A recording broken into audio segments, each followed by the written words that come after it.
Friday night, a PR flack named Justine Sacco tweeted a tasteless joke as she was boarding a flight. It read, "Going to Africa, hope I don't get AIDS, just kidding, I'm white." The blog BuzzFeed tweeted it as the worst tweet of all time, and as Sacco took off, she was completely unaware that down below on Earth, her world was disappearing. When she arrived in South Africa like 12 hours later, she'd already been fired, unaware, all without a single chance to defend herself. Countless articles had already been cataloging her demise as internet mobs cheered.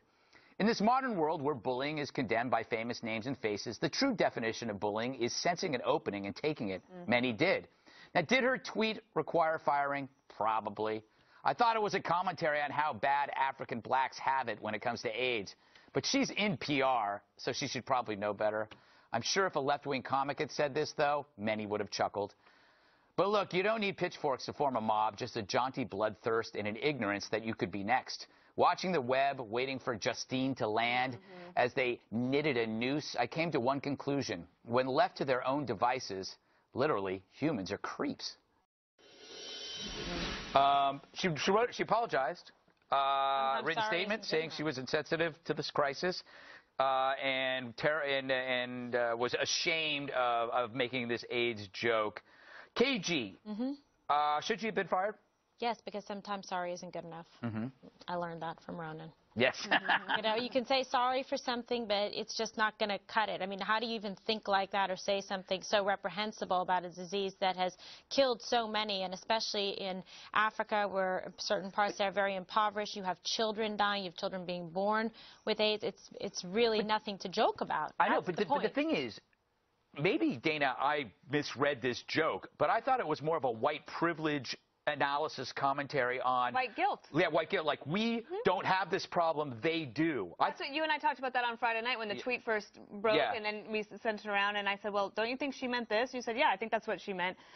Does it matter, though? The summary that she wrote is very good. Yeah. So as a PR executive, implementing a strategy to apologize, that was pretty good. The judgment is questionable, but I do think it reminded all of us that we're all basically one tweet away from being fired. Yeah.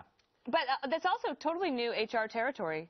What are the policies? What are the lines drawn? Can people have personal If you do Twitter more, accounts? if you do more Jasper junk, you could get suspended from the 5. I don't release those anymore. Private collection. I knew it. So I had the same reaction. I'm like, wait, this is white privilege. She's being, you know, maybe not funny. Don't try to be funny if you're not funny. But then there's some of the other tweets that I read that she's like a repeat offender. Yeah, it's like questionable. At one point she made, I don't know, some joke about her and a handicapped person. Yeah. And hashtag FML, if you look it up if you don't know what that means. So everyone deserves a second chance, but do you deserve a third, fourth? But she's not so innocent. She's a recidivist of bad taste and an inappropriate comment. I like recidivist. Can I stay? That is a great word. She also said something. Remember, she was on the plane. She talked about the body odor of a German. So she clearly has a fixation on other cultures. She'll have a job with a reality show in about 20 minutes. She's got, you're right, she's in public relations. There's no excuse for this. I don't believe it's white guilt at all. I think she's basically got a race problem, and she's deserved to be fired, and probably it should be, well, anyway, let her go on. But, I mean, you don't say something like that. AIDS, it's devastated that comment. Terrible. Yeah. And the idea that some PR flack would say something like that is just beyond comprehensive. I don't blame people for mobbing up against her. She wasn't a low-level staffer. She had a substantial job as a director. She had a lot of responsibility, a lot of clients, and a lot of people paying her a lot of money for her public relations judgment. And they're damaged by her now, too. Do you think because she was flying, she was on, like, you know, did a little pill and then lost? Because, I mean, she tweets. Because you've done that. She tweets like, can I get in trouble if I tweet while inebriated? She was looking for attention. She had 474 followers before this. And now she doesn't have a job. She has more followers and no job. Correct. Which in today's world might be success.